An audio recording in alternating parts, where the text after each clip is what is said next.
So good evening to all of you. मैं रवि.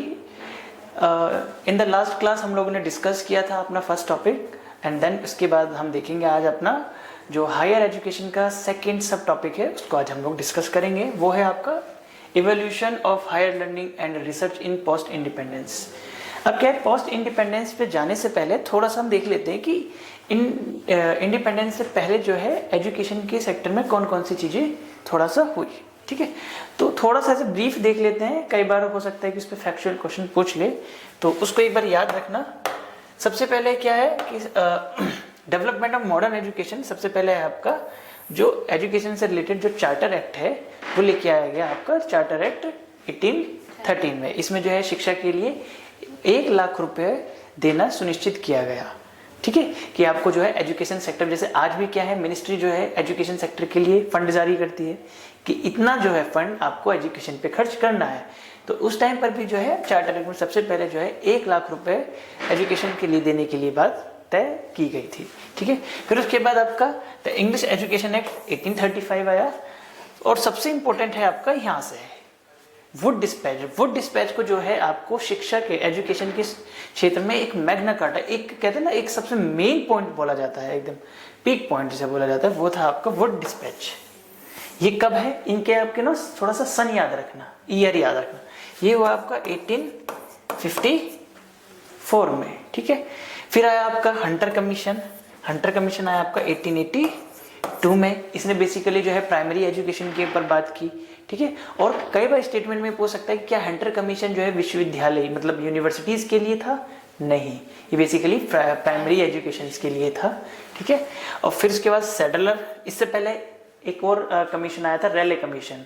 वो आया था आपका 1909 में.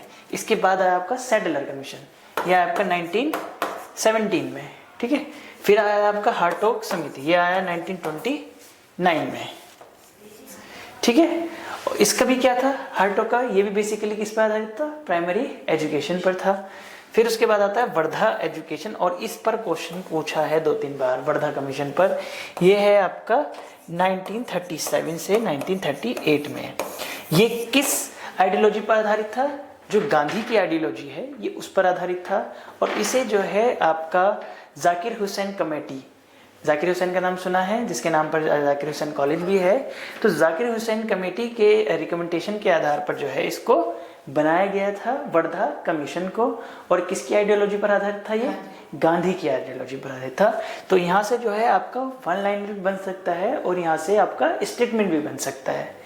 तो इस पॉइंट को हम थोड़ा सा याद रखेंगे और इसके बारे में आप थोड़ा सा गूगल पे जाकर इसको सर्च जरूर करेंगे कि वर्धा कमीशन क्या था. उसका जो की, उसका क्रक्स क्या है वो मैंने आपको बता दिया. किसकी उस पर था? ये गांधी की. किसकी रिकमेंडेशन पे? ये आपका जाकिर हुसैन कमेटी की रिकमेंडेशन पे बनाया गया था वर्धा कमीशन. ठीक है, नेक्स्ट चले. अब आता है मेन हमारा ये जो कि हमारे सिलेबस में दिया हुआ है. कई बार क्वेश्चन जो है उस टॉपिक से ना पूछ के उससे मिलता जुलते टॉपिक से पूछ लेता है. कहता है ना कि इसका दायरा ये है, इस तरह से. तो क्या है, पोस्ट इंडिपेंडेंस डे. तो भारत की आजादी के पश्चात शिक्षा को जो है समय पर सही दिशा देने के कई सारे जो है आपके प्रयास किए गए. ठीक है, अलग अलग चीजों पर जो है हमें इसको लेवल पर इसको देखने के लिए शिक्षा का मिलता है. सबसे पहले अब जैसे यहाँ पर वर्धा कमीशन आया. वर्धा कमीशन के बाद जो है यहाँ पर सार्जेंट कमीशन और आता है आपका 1944 में. ये भी आपका इंडिपेंडेंस से आपका पहले का था. ठीक है, अब आफ्टर इंडिपेंडेंस के बाद जो है एक कमीशन बनाया जाता है जिसे बोलते हैं राधाकृष्ण, सर्वपल्ली राधाकृष्णन का नाम सुना है. तो उन्हीं के नाम पर जो है यहाँ पर पोस्ट इंडिपेंडेंस पर डॉक्टर सर्वपल्ली राधाकृष्णन की अध्यक्षता में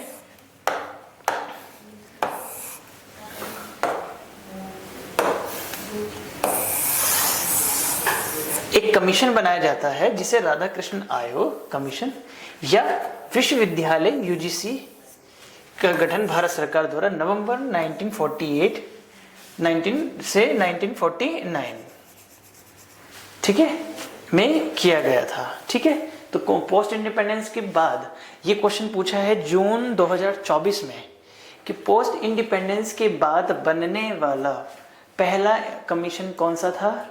राधाकृष्णन कमीशन, या फिर आपका ये भी दे सकता है इस टाइप का विश्वविद्यालय शिक्षा आयोग. ठीक है, इस तरह से. या इस क्वेश्चन को और भी घुमा सकता है है ना। तो किसी भी तरीके से घुमा सकता है। आई थिंक क्वेश्चन किस तरह से घुमा हुआ था एग्जैक्ट तो नहीं याद है इस टाइम पर वर्ड टू वर्ड, बट हाँ इस पर क्वेश्चन था, इतना याद है। सेकंड पॉइंट क्या है, यह है आपका, ये है, और यहाँ से भी क्वेश्चन पूछ सकता है कि अभी पोस्ट इंडिपेंडेंस के बाद का पहला कौन सा है, जस्ट ये स्वतंत्र भारत का पहला शिक्षा आयोग था। विश्वविद्यालय शिक्षा, राधा कृष्ण आयोग ने विश्वविद्यालय शिक्षा के स्तर को बढ़ाने के लिए कौन कौन से सजेशन दिए वो हमें यहाँ पर देखने हैं। अब उनकी रिकमेंडेशन देखेंगे, क्या क्या रिकमेंडेशन थी उनकी राधा कृष्ण पैनल की। यहाँ ये सारी चीजें इंपॉर्टेंट हैं, जितने भी पैनल है एक बार को ये रिकमेंडेशन भी देखना जरूरी है। जितने भी अभी कमीशन पढ़ाऊंगा सारे इंपॉर्टेंट है, और क्वेश्चन हर बार किसी न किसी सेट में आपको जरूर मिलेगा, जरूर मिलेगा मतलब जरूर मिलेगा। तो एक एक चीज इंपॉर्टेंट है। पहला कि टीचिंग फैकल्टी कैसी होनी चाहिए, कितनी होनी चाहिए, पूरा टीचिंग फैकल्टी के बारे में है, ठीक है। फिर टीचिंग का लेवल क्या होना चाहिए, प्राइमरी लेवल होना चाहिए या हायर लेवल होना चाहिए, पूरा टीचिंग लेवल। दूसरा विश्वविद्यालय एडमिनिस्ट्रेशन है, ठीक है, यूनिवर्सिटी ऑफ एडमिनिस्ट्रेशन, विश्वविद्यालय का प्रशासन कैसा होना चाहिए, जैसा आप अभी भी यूनिवर्सिटी में आप देखते हो अपने, ठीक है। फिर है university education structure and organisation, ठीक है, कि हमारा जो यूनिवर्सिटी है उसका स्ट्रक्चर कैसा है ना। तो ये सारा जो है ये इसकी रिकमेंडेशन थी। दूसरा उसके उद्देश्य क्या थे, ऑब्जेक्टिव्स क्या थे इसको लाने के। पहला था कि सारे विश्वविद्यालय शिक्षा के उद्देश्यों को सुनिश्चित करना, जितने भी अलग अलग जो है जितने भी और यूनिवर्सिटीज बनाई गई थी उनके सारे एम्स को एक साथ लेके आना था। दूसरा उनको रीऑर्गेनाइज करना था। थर्ड उसको जो है जितने भी सारे सबके पाठ्यक्रम बने हुए थे उनको एक साथ उनकी बात करनी थी। थर्ड प्रोफेसर्स एंड चौथा हॉस्टल स्टूडेंट्स। तो इन सब के लिए जो है ये आपका लाया गया था, कौन सा, राधा कृष्ण, ठीक है। ये सब फिर भी इतना ज्यादा इंपॉर्टेंट नहीं है, बट वो पोर्शन जरूर याद रखना कब क्या कैसे, ठीक है। नेक्स्ट है ये, इस पे भी क्वेश्चन पूछता है कई बार, मुदालियर कमीशन, ठीक है, जिसे बोलते हैं माध्यमिक शिक्षा आयोग, ठीक है, इसे दूसरा नाम है इसका मुदालियर कमीशन। तो ये कमीशन थोड़े से याद रखना जरूर। फिर है 23 सितंबर 1952 में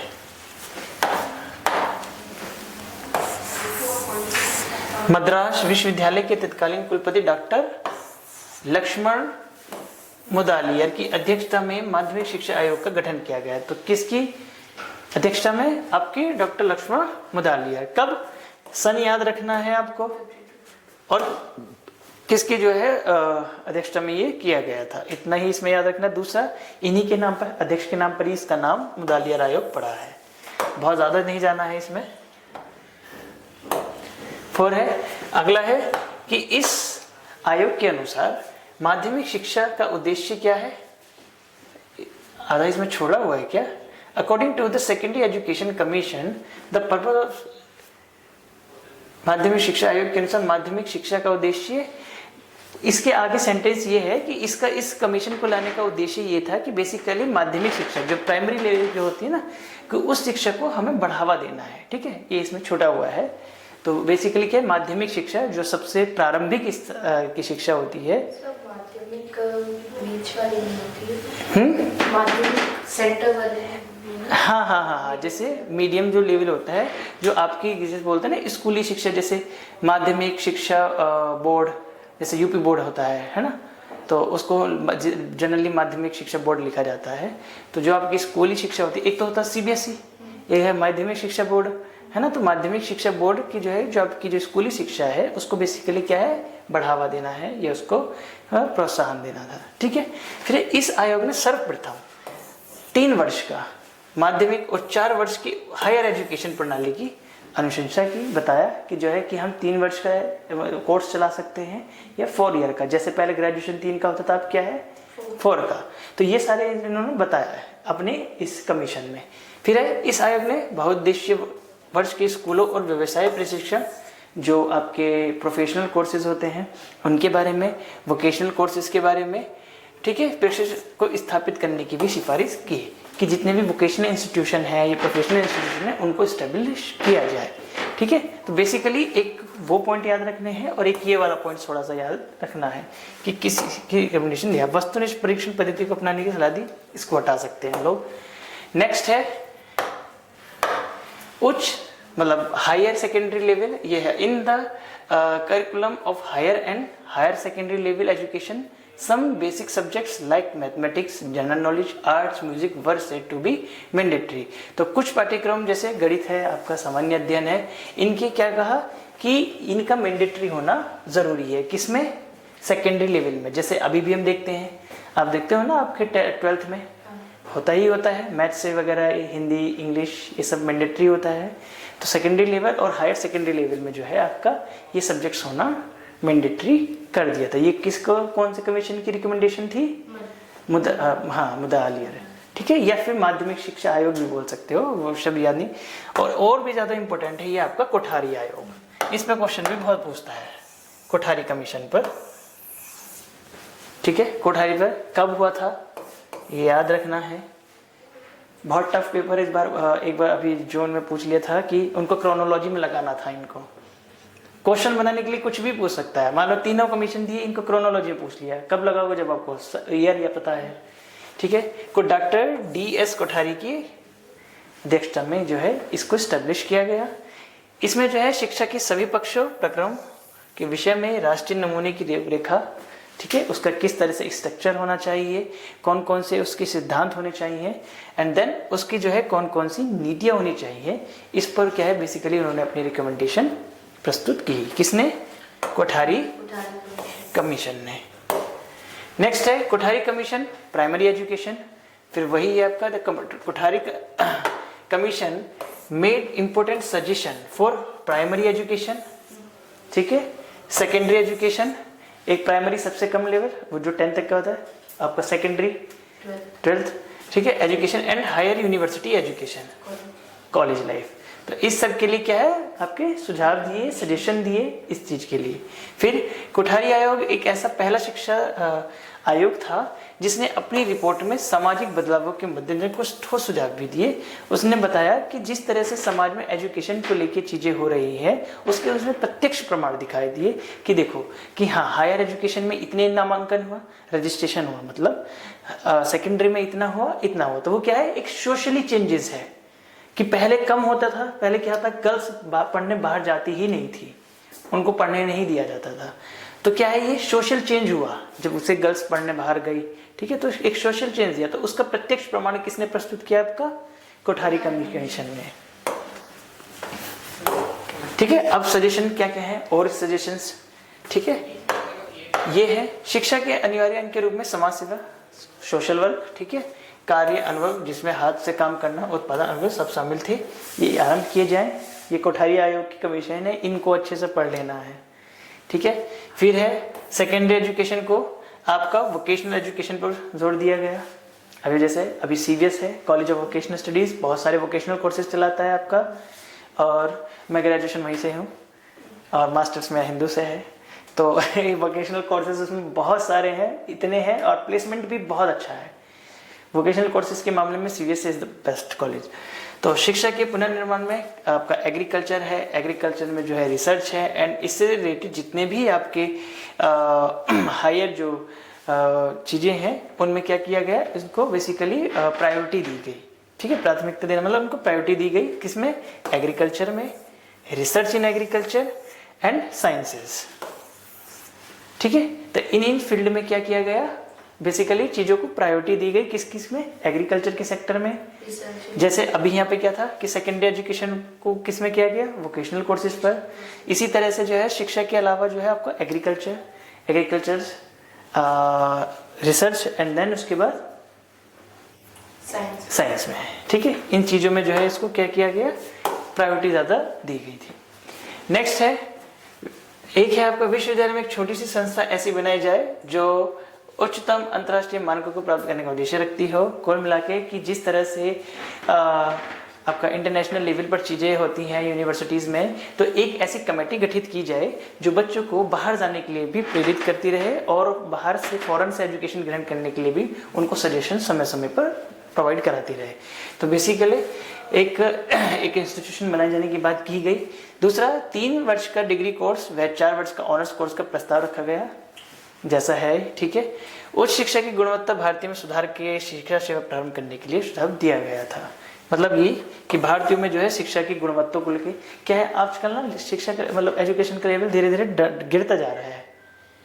अब क्या है, हर कोई लोग अच्छे से शिक्षा नहीं देता है। आपने शायद देखा भी होगा, मैं दो ने डीयू में हालत देख लो क्या है, आते हैं बस ठीक है कुछ पढ़ाया हो गया, 1 घंटा पूरा किया चले गए, नहीं होता है।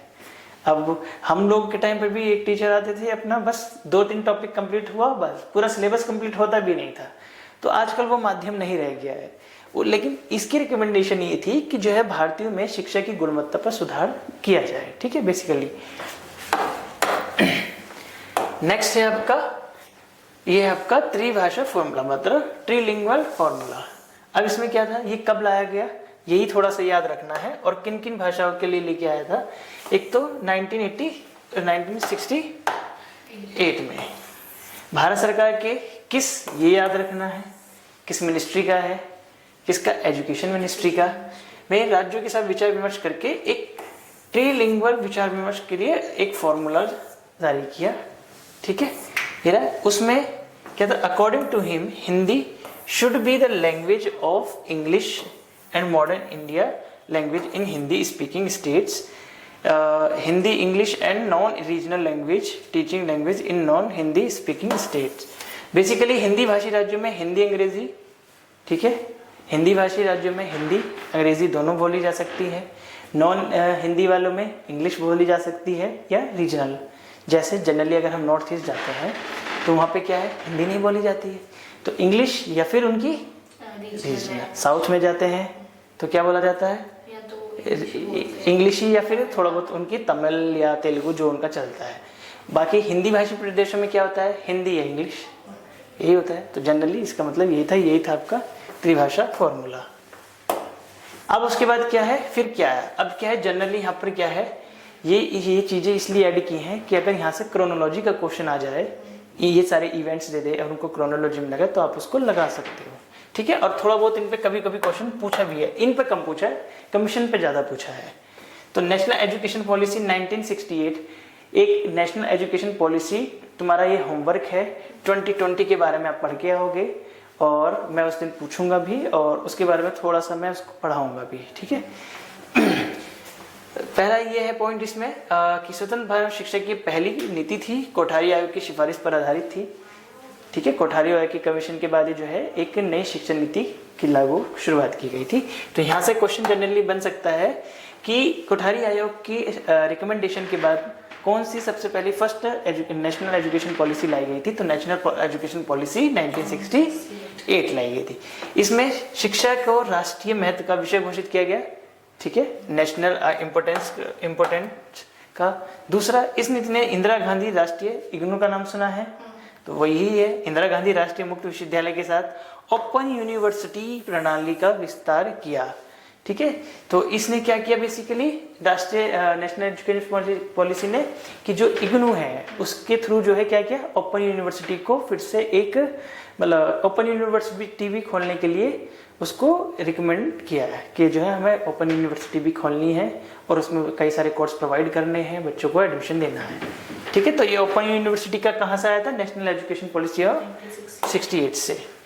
दूसरा है नेशनल एजुकेशन पॉलिसी 1986। अब डिफरेंस देखते जाना, उसमें क्या हुआ, फर्स्ट था वो, ठीक है, उसमें वो आया उसमें इग्नू, ठीक है। इसमें क्या चीज आई है, इस नीति ने जो है प्राथमिक स्कूलों को बेहतर बनाने के लिए ऑपरेशन ब्लैक बोर्ड लॉन्च किया, ठीक है। पहले क्या था कि आपका स्याही से लिखते थे, उसके बाद कब की बात है, 86 की बात है ना। उसके बाद क्या है, पहली बार जो है इस नीति के थ्रू हर स्कूल कॉलेज में चौक एंड डस्ट मतलब ब्लैक बोर्ड एंड चौक का प्रयोग किया जाने लगा, वही है ऑपरेशन ब्लैक बोर्ड लॉन्च किया। तो ये भी पूछ सकता है कि ऑपरेशन ब्लैक बोर्ड किस राष्ट्रीय नीति या किस एजुकेशन पॉलिसी के तहत जारी किया गया, तो नेशनल एजुकेशन पॉलिसी 1986, ठीक है। थोड़ा फैक्चुअल चीजें हैं, बार बार याद करने पर ही होंगी। फिर है आपका कि ग्रामीण भारत में जमीनी स्तर पर आर्थिक और सामाजिक विकास को बढ़ावा देने के लिए महात्मा गांधी के दर्शन पर आधारित ग्रामीण विश्वविद्यालय मॉडल के निर्माण के लिए नीति का आह्वान किया गया। तो ये पूछ सकता है कि रूरल यूनिवर्सिटीज, पॉइंट कैसे निकलता है समझ रहे हैं, क्वेश्चन कैसे बनाया जाता है, ये नहीं पूछेगा इतना सारा जो लिखा हुआ है, ये पूछेगा कि रूरल यूनिवर्सिटी का मॉडल किसने प्रस्तुत किया था, मतलब किसने प्रेजेंट किया था, किस एजुकेशन, हाँ किस एजुकेशन पॉलिसी के तहत, 1986 के तहत। तो इस तरह से क्वेश्चन जनरेट होता है। ये तो लैंग्वेज लिखा हुआ है, उसमें से क्वेश्चन कैसे निकलेगा, ये इस तरह से है। नेक्स्ट है इसमें 14 वर्ष की आयु तक के सभी बच्चों के लिए जो एजुकेशन क्या कर दिया गया, कंपलसरी कर दिया गया है, ठीक है, 14 ईयर्स। यहाँ पर कुछ भी और दे सकते हैं, यहाँ 18 दे सकता है आपको कंफ्यूज करने के लिए, और उस टाइम पर बच्चे कंफ्यूज हो भी जाते हैं, ये बिल्कुल बात है, ठीक है। और शिक्षकों का बेहतर प्रशिक्षण योग्यता पर ध्यान दिया गया कि शिक्षक जो है बहुत ज़्यादा एजुकेटेड होने चाहिए। आजकल के हैं किसी भी को भी रख ले रहे हैं, यहाँ तक कि बिना PhD वाले को भी परमानेंट हो जा रहे हैं DO में। क्यों? क्योंकि अच्छी खासी लोगों की पहुँच है, कनेक्शन है, और ये DO वालों से बेहतर कौन जान सकता है। तो ये है। दूसरा, शिक्षा पर जैसे आज के टाइम पर बजट आता है, ठीक उसी टाइम पर जो है इसमें सबसे पहले मतलब बजट पेश किया गया। शिक्षा पर केंद्रीय बजट का कितना देने की बात की गई कि टोटल बजट का 6% एजुकेशन सेक्टर पर खर्च होगा, ठीक इसी तरह से जैसे आज के टाइम पर प्रेजेंट कितना होता है, एट प्रेजेंट वो डिपेंड करता है, हर साल अलग अलग होता है, मतलब वो हर साल चेंज होता रहता है उसके अकॉर्डिंग, ठीक है। तो उस टाइम पर क्या होता था, इस पॉलिसी की 6, जैसे किसी टाइम के बाद 30%, 20%, 25% है ना, तो ये इस तरह से। फिर है माध्यमिक स्तर पर त्रिभाषा, अभी जो ट्रीलैंग्वेज फॉर्मूला पढ़ा वही जो है, इसलिए मैंने पहले ट्रीलैंग्वेज फॉर्मूला पढ़ाया, ठीक है। भाषा लागू करने का बात की गई कि जो है जो सेकेंडरी एजुकेशन है उसमें जो है एक तो आपकी हिंदी, एक इंग्लिश एंड देन एक रीजनल। तो आपको ट्रीलैंग्वेज क्या बोलते हैं, हाँ ट्रायंगुलर जो है आपको लैंग्वेज का जो है वो होना चाहिए, कौन से में, सेकेंडरी एजुकेशन में। क्लियर है यहाँ तक? ये है आपका रिवाइज्ड नेशनल एजुकेशन पॉलिसी 1992, 1860 के बाद आई, ठीक है। इसमें क्या हुआ, अभी तक तो सब कुछ नॉर्मल के लिए चल रहा था, ठीक है। इसमें बेसिकली किस पे फोकस किया गया, एजुकेशन और माइनॉरिटी एंड वुमेन्स के लिए। तो ये पॉइंट्स याद रखना है, यहाँ से क्वेश्चन पूछ लेता है कि माइनॉरिटीज एंड वुमेन्स के लिए सबसे शिक्षा की बात किसने कही थी आपके, रिवाइज जो नेशनल एजुकेशन पॉलिसी है 1992 में। तो यहाँ का इन पॉलिसीज को पढ़ाने का ही एम ये है कि आप क्वेश्चन को कर पाओ, ठीक है। फिर है 1986 की जो नेशनल एजुकेशन पॉलिसी थी, जिसमें 9 से 10 की कक्षाओं को माध्यमिक शिक्षा माना जाता था, ठीक है। और जैसे अभी हम बात कर रहे थे, सबसे पहले प्राइमरी होता है जो कक्षा 8 तक होता है, फिर 9-10 को जो है माध्यमिक सेकेंडरी मानते थे, और 11-12 को हायर सेकेंडरी मानते, ठीक है।